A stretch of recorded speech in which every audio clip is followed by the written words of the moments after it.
Bonjour à tous, je suis Romain Caillé, l'auteur du livre Adieu patron, devenir rentier en 18 mois grâce à l'immobilier. Et j'explique dans le livre une stratégie pour échapper à la crise la crise qui risque de se profiler dans l'immobilier et notamment dans le milieu de la location de courte durée. Car vous le savez, les studios se remplissent de moins en moins. Donc j'explique une technique avec des T3 et des T4 et cette technique je me l'applique aussi à moi-même. Donc je vais vous faire visiter aujourd'hui un chantier qui est en train de commencer. Donc c'est le tout début des travaux, c'est le premier jour, ça a commencé ce matin à 8 h, là il est bientôt midi, donc il y a de la casse qui est en train d'être faite pour pouvoir faire le chantier. Donc je vous fais visiter ça avec moi, histoire que vous puissiez voir ce qu'on peut faire. Donc là en fait on commence sur le balcon. Je me suis mis sur le balcon parce que il y a personne qui est en train de travailler, donc je ne vais pas l'embêter. Donc c'est un T3 à la base de 70 mètres carrés que je vais rénover en totalité. Donc là vous êtes dans la chambre. Cette chambre est assez grande, comme vous pouvez le voir, et elle pourra être utilisée aussi bien pour de la location de courte durée que pour de la colocation. Ce sera un appartement tout terrain. Donc la chambre, bon, vous voyez, il n'y a pas énormément de travaux. C'est surtout de la peinture et la rénovation de la salle de bain ainsi que la cuisine. On va voir ça. Vous voyez, 2-3 trucs à faire au plafond. Un appartement, pour l'instant c'est un T3, ça va devenir un T4. Alors comment on fait pour avoir un T4? C'est assez simple. Quand on rentre dans l'appartement, normalement vous avez ici une cuisine avec le mur là qui est en train d'être démoli, et là un salon. Ce qui va être fait, c'est que la cloison, comme vous le voyez, a été démolie et elle va être déplacée sur la droite du chauffage de manière à pouvoir avoir une cuisine qui va être beaucoup plus grande et qui va en fait devenir un salon, puisque ces portes-là vont disparaître. Et imaginez donc qu'à partir du mur de droite, à partir de la droite du chauffage, vous ayez un mur qui apparaît d'un coup là, et ça sera tout l'espace du salon qui sera ici. Donc vous avez une entrée avec un grand salon et ce placard qui va sauter de manière à avoir une sorte d'espace commun pour la colocation et du coup rajouter une chambre supplémentaire. Donc on passe d'un T3 à un T4 et c'est comme ça qu'on gagne de la valeur sur cet appartement. Alors bon, là vous avez le balcon là-bas, je ne vais pas vous le montrer parce qu'il y a quand même pas mal de bruit, mais l'avantage de cet appartement, c'est que chaque chambre va avoir son balcon privatif, ce qui donne une grosse plus-value pour les locataires qui vont être en colocation ou même en location de courte durée. Donc ça c'est un mix, il est probable que je loue en courte durée pendant l'été et en colocation pendant l'année, c'est à voir. Si on va faire la suite, vous avez une superbe salle de bain comme vous pouvez le voir. Bien sûr tout va être cassé, on va virer cette baignoire, on va mettre une douche, ça fera moins de consommation d'eau. Et la cuisine, salon, ça va être modernisé, on va faire sauter évidemment tous ces vieux carreaux de manière à remplacer par des carreaux neufs et surtout modernes. Donc on passe d'un T3 de 70 mètres carrés, c'est-à-dire un appartement qui n'est pas réellement optimisé puisque 70 mètres carrés c'est trop grand pour un T3, à un T4 de 70 mètres carrés. Et puis vous avez un balcon. Alors la vue n'est peut-être pas la plus magnifique. Alors vous êtes en plein milieu du centre-ville de Marseille, juste derrière cet immeuble, vous avez la gare Saint-Charles. Bon, la vue n'est peut-être pas magnifique, mais au moins c'est calme. Donc vous avez le calme, les personnes qui seront ici pourront sans problème poser une petite table. Donc c'est un gros plus pour un étudiant. Et là il y a une sorte de cafouche, bon, qui va être totalement détruit. Voilà. Donc ça, pourquoi je choisis cet appartement? Je choisis cet appartement car il y a finalement assez peu de travaux. On déplace une cloison, on refait la cuisine, on refait la salle de bain, on met un grand coup de peinture. Vous voyez, il y en a quand même besoin. Et on met bien sûr un parquet sur tout le sol, histoire d'harmoniser. Et hop, c'est fini. Il y en a pour 1 mois de travaux, grosso modo. Et puis, allez, une petite semaine pour acheter les meubles et pour meubler ça. Bon, le plus souvent, les travaux, il faut les faire faire. J'aurais peut-être été en capacité de les faire moi-même, mais ça aurait été une perte de temps en quelque sorte. Et bon, j'aurais évidemment pas un rendu aussi beau que celui qui va être produit par l'artisan qui est là. Voilà, donc je vous ai fait cette petite visite pour vous permettre de voir ce qu'il est possible de faire avec un T3 qui se transforme en T4. Si jamais vous mettez ça en location de courte durée, bon, vous pouvez sans problème avoir un chiffre d'affaires supérieur à 2000 € par mois. Ça, c'est sûr et certain. On se trouve, vous ne pouvez pas le voir, mais on se trouve en fait à 200, 300 mètres de la gare Saint-Charles maximum. Donc, ça veut dire qu'il y a une très forte demande pour de la location de courte durée ou pour des voyageurs qui vont rester que de nuit, notamment pour des raisons professionnelles. Donc, ça marche super fort. Et si jamais je voulais plus de tranquillité au niveau de la gestion, je peux le mettre en colocation puisque, bon, pour ceux qui connaissent Marseille, à Saint-Charles, il y a une fac et il y a de toute façon les bus, les transports, ainsi de suite, qui permettent d'aller partout dans la ville et qui permettent aussi d'aller à Aix-en-Provence. Donc les locataires qui ont du mal à se loger à Aix, notamment les étudiants, peuvent prendre une colocation ici à Marseille et après prendre directement le bus qui les amènera à Aix. Donc c'est une grosse plus-value pour eux, c'est très intéressant pour moi et au final tout le monde trouve son compte.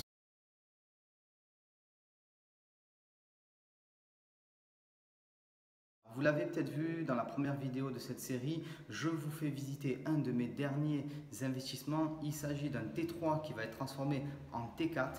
Donc un appartement de 70 mètres carrés à Marseille. Cet appartement se trouve à côté de la gare Saint-Charles. Donc c'est une zone où vous avez énormément de demandes locatives, que ce soit pour de la location de courte durée, pour de la colocation ou pour faire de la location pour des étudiants, des jeunes travailleurs. Voilà, c'est un appartement qui va être tout terrain. Je n'ai pas encore précisément décidé si je vais le mettre en location de courte durée ou en colocation. Je vais voir quand les travaux seront finis. Je ferai des tests pour affiner un petit peu plus la demande. Donc l'objectif aujourd'hui, c'est de vous montrer où en sont les travaux. Là, on est à J+10 environ. Ça fait une petite dizaine de jours que les travaux ont commencé. Donc ça a pas mal avancé. Vous allez pouvoir le voir. Allez, c'est parti pour la visite. Ça vous aidera à vous projeter. Vous ferez plus facilement un avis quand vous allez dorénavant visiter un appartement puisque vous aurez une plus grande capacité à vous projeter, à vous dire comment va pouvoir devenir cet appartement, à évaluer qu'est-ce qui va pouvoir être fait de ce tas de gravats ou de cet appartement plutôt en ruine. Alors celui-là n'était pas en ruine quand je l'ai choisi notamment parce qu'il était très sain, les sols sont sains, les plafonds aussi, on va le voir ensemble, et il y avait finalement assez peu de travaux.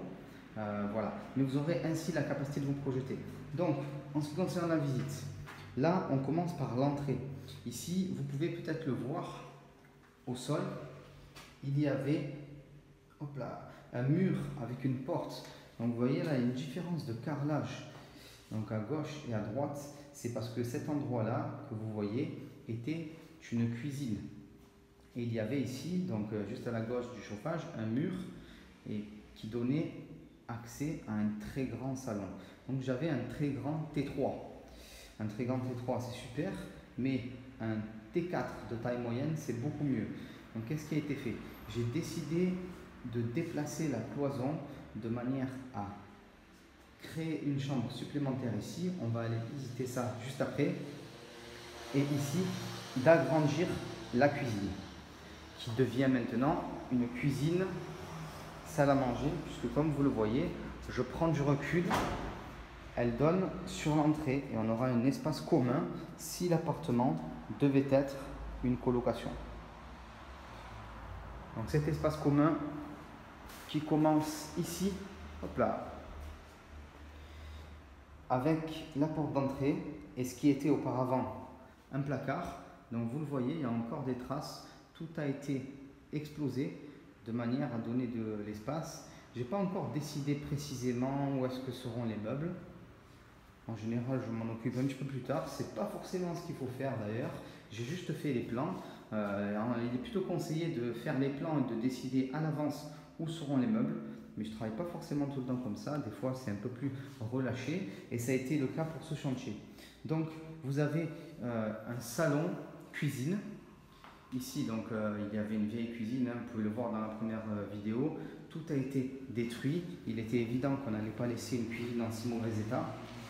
L'objectif, c'est d'avoir un appartement qui va se rapprocher du neuf, de manière à ce que les locataires aient un énorme coup de cœur. Donc là, le placo a été posé, les enduits ont été faits. Très important, il faut absolument vérifier que vos entrepreneurs fassent des enduits de qualité où il n'y a aucun dénivelé. Et une manière qui peut être intéressante de vérifier ça, c'est de mettre une lumière qui va venir raser le mur et vous allez voir tous les défauts apparaître. C'est important d'avoir des prestations de qualité parce que c'est ça qui va faire augmenter le prix du loyer et surtout qui va faire en sorte que vous n'ayez jamais de vacances locatives. Donc ça, c'est super important d'y prêter attention dès le départ. Donc on va poursuivre la visite en quittant le salon pour aller dans la nouvelle chambre qui a été créée. Avant c'était un salon, comme j'ai pu vous le dire. Donc dans l'absolu, il n'y a pas forcément grand chose à faire dans cet endroit. C'est plutôt propre comme vous pouvez le voir. Il y a surtout de la peinture parce que les murs ne sont pas en super état. Mais il n'y a pas beaucoup de reprises à faire au niveau des murs. Donc cette chambre va être assez grande comme vous le voyez. Une très grande baie vitrée de manière à avoir énormément de lumière. Un petit balcon privatif qui va permettre alors, soit aux étudiants ou aux personnes qui vont louer pour de la courte durée d'avoir un petit confort supplémentaire. Donc voilà, si je devais mettre cet appartement en colocation, l'avantage comme vous pouvez le voir, c'est que cette chambre est assez grande. Il est possible d'y mettre un lit de place, un bureau, une armoire, tout ce qu'il faut pour un étudiant.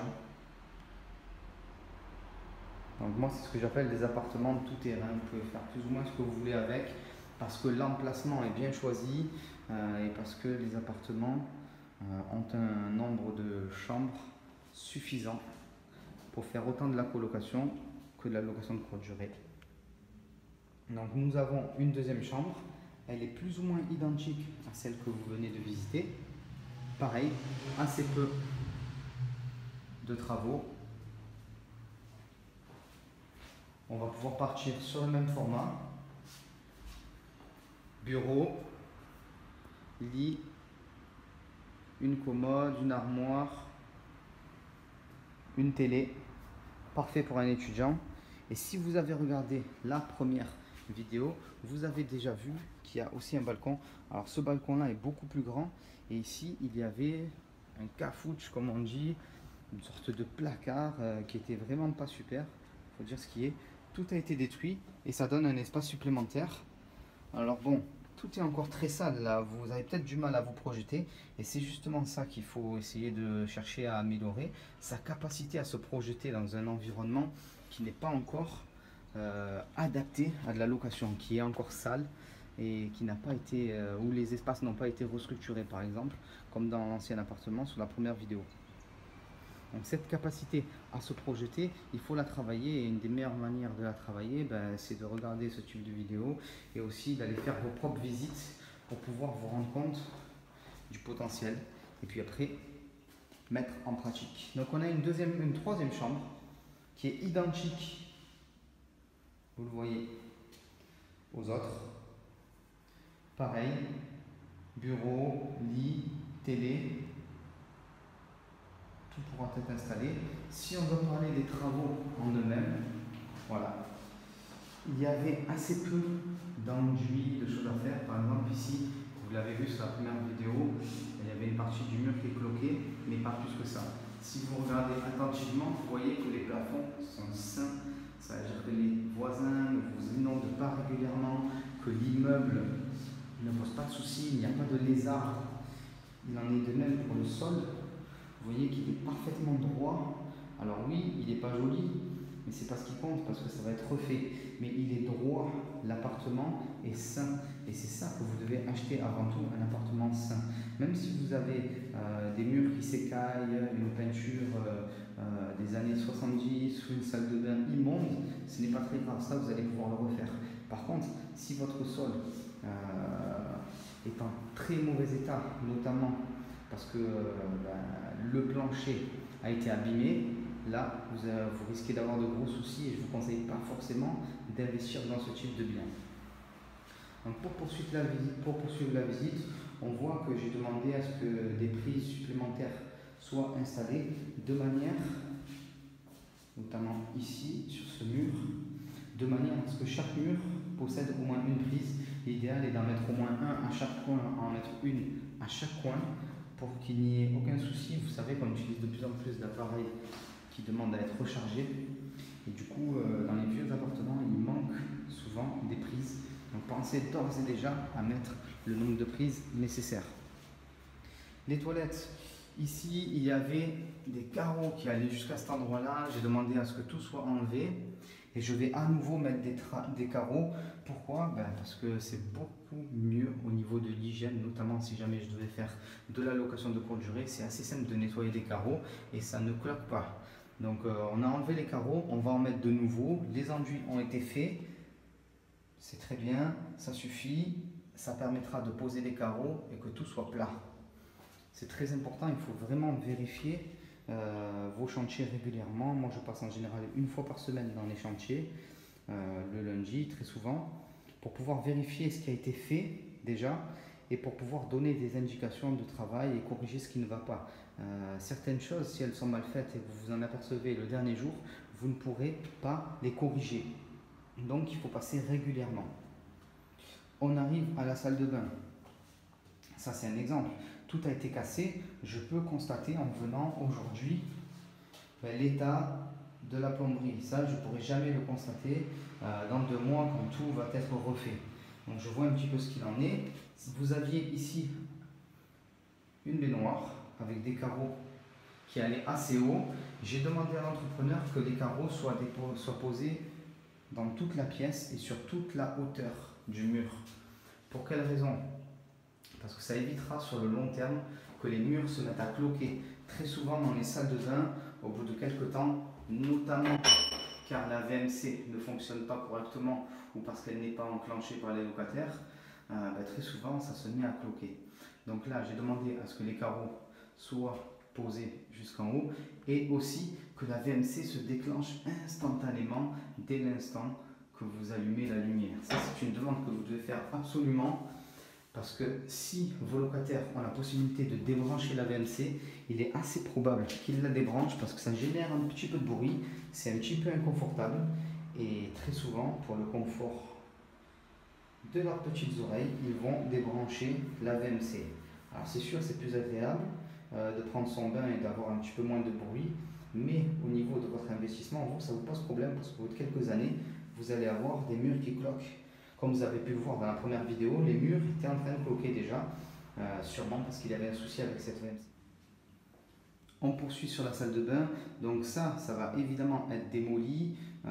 Ici, vous allez avoir tout à gauche donc l'évier qui va rester, juste à droite un espace pour la machine à laver, peut-être même un sèche-linge, mais c'est pas encore certain parce que il y a les balcons, donc ça fera peut-être une économie, on verra bien. Et juste à côté, donc le début de la douche, ce sera une douche à l'italienne, alors sûrement avec une petite marche de 15 cm, pas encastrée dans le sol, parce que ça va coûter beaucoup plus cher. Donc une douche à l'italienne avec une entrée sur la droite, et normalement ça devrait être impeccable. Le fait de ne pas conserver la baignoire, outre le fait qu'elle était un petit peu pourrie, ça va vous permettre aussi de faire des économies d'eau. Si vous faites de la location de courte durée, si vous avez une baignoire, vous allez exploser votre facture d'eau et c'est pas forcément ce que vous souhaitez. Alors on poursuit la visite et j'aimerais vous donner des conseils plus spécifiques concernant les travaux et notamment les pièges qu'il fallait selon moi éviter dans cet appartement. Alors le premier piège qu'il fallait éviter était celui de changer les vitrages. Dans cet appartement, toutes les vitres sont de bonne qualité et saines. Elles sont plutôt esthétiques. Alors oui, on va sûrement mettre un petit coup de peinture, mais selon moi, il n'était pas nécessaire de changer le vitrage. Pourquoi? La rue n'est pas très passante et les 2 autres chambres se trouvent du côté de la cour. Il y a donc très peu de bruit. Je ne voyais pas la nécessité d'injecter environ 6 000 € de plus dans les fenêtres. Beaucoup de personnes qui font des travaux confondent faire des travaux de qualité et dilapider leur argent. Ils veulent tout refaire en permanence, voilà. Et, ça, c'est pas quelque chose qui est forcément à faire. Ici, c'est 6 000 € d'économiser. La seule chose qui va être faite, et ça, vous pouvez le noter, ça peut être utile, sur ce vitrage-là, donc qui se trouve sur la rue, même si elle n'est pas très passante, on va enlever le vitrage simple, on va mettre des pare-closes et insérer du vrai double vitrage dedans. Donc cette vitre-là sera en double vitrage, mais ça coûtera beaucoup moins cher de faire ce travail-là que de changer l'intégralité de la fenêtre. Cette fenêtre, on l'a fait chiffrer, elle était autour de 1 300 € pour le changement. C'est pas nécessaire, il n'y en aura que pour quelques centaines d'euros pour changer les vitres. En plus de ça, ce qu'il faut bien comprendre par rapport aux fenêtres, c'est que c'est un poste qui peut être fait n'importe quand. Si jamais je devais absolument les changer un jour ou l'autre, ce sera possible. Et dernier point à prendre en compte, ici il y a du chauffage collectif, donc la facture sera élevée quoi qu'il arrive. Si jamais vous mettez en plus du double vitrage, vous risquez d'arriver à la situation suivante qui est assez ubuesque, c'est que vos locataires vont devoir ouvrir les fenêtres tellement il fera chaud en hiver dans l'appartement. Puis aussi, il faut prendre en compte que j'habite à Marseille, cet appartement est à Marseille, les hivers ne sont pas particulièrement rigoureux, donc ce sera suffisant. Ça, c'est la première chose qu'il fallait éviter, ne pas changer les fenêtres et d'une manière générale dans les chantiers, changer que ce qui est nécessaire. Le deuxième piège qu'il fallait absolument éviter, et ça m'a été suggéré par certains entrepreneurs, est de vouloir faire une colocation un peu nouvelle génération comme on aime bien en faire, c'est-à-dire une colocation où il n'y a plus de salon pour pouvoir gagner un espace supplémentaire au niveau des chambres. Des fois, c'est utile, gagner une chambre supplémentaire, mais là, ce n'est pas nécessaire et ça aurait été même contre-productif. Je vais vous démontrer pourquoi. Donc, j'ai choisi simplement d'agrandir la cuisine qui devient un salon cuisine et du coup d'avoir une chambre supplémentaire. Mais il aurait été possible de cloisonner ici de manière à avoir une chambre supplémentaire. Vous voyez là au niveau du mur à gauche, mettre une cloison. Cette cuisine serait devenue une chambre et nous aurions transporté la cuisine qui se trouve là directement ici. Boum, dans ce placard. Donc vous auriez une entrée avec une petite cuisine sur la gauche et ici un tout petit espace. Ça m'a été conseillé par plusieurs entrepreneurs. Je sais que certains investisseurs qui privilégient à tout prix la rentabilité n'auraient pas hésité à le faire, mais j'ai préféré ne pas le faire parce que je pense que ça aurait créé de l'inconfort chez les locataires. Et ça, je pense que c'était un gros piège à éviter. Il vaut mieux faire une colocation plus classique avec 3 chambres que faire une colocation un petit peu plus agressive avec 4 chambres mais avec un espace commun qui serait trop petit. Cette vidéo est finie, j'espère qu'elle vous a plu, que vous en avez appris un petit peu plus donc, sur la manière de transformer un T3 en T4, comment se projeter dans les travaux et savoir un petit peu ce qu'il faut absolument ne pas faire et surtout ce qu'il faut faire pour réussir ces travaux. N'hésitez pas à me laisser des commentaires si vous voulez avoir d'autres contenus de ce type et éventuellement des améliorations. Ça me permettra de coller au plus près à ce que vous avez envie de comprendre en matière d'investissement immobilier. Je vous dis à très bientôt. Bye bye.